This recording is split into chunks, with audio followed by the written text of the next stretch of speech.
Shandong, kapal induk pertama yang Cina buat di dalam negeri, melakukan uji coba laut pada 22 Mei lalu. CCTV melaporkan, pandemi virus corona menghambatnya untuk turun ke laut.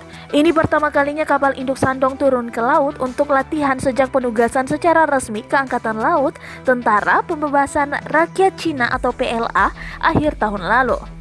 Melansir dari South China Morning Post, CCTV, lembaga penyiaran negara Cina, tidak mengungkapkan lokasi pasti dari uji coba laut kapal induk Shandong.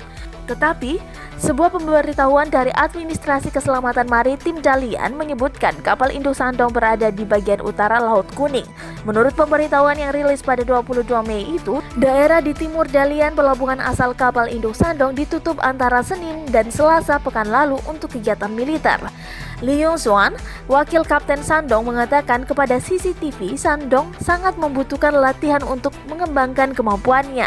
Siaran CCTV menunjukkan 7 Shenyang J-15 atas kapal induk Shandong serta latihan take-off dan landing jet tempur berjulukan Hiu terbang tersebut.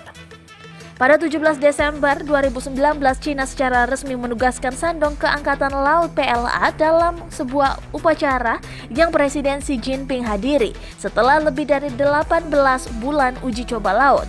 Seperti kakaknya, kapal induk Liaoning, nama Shandong pemerintah Cina ambil dari provinsi di timur laut negeri Tembok Raksasa.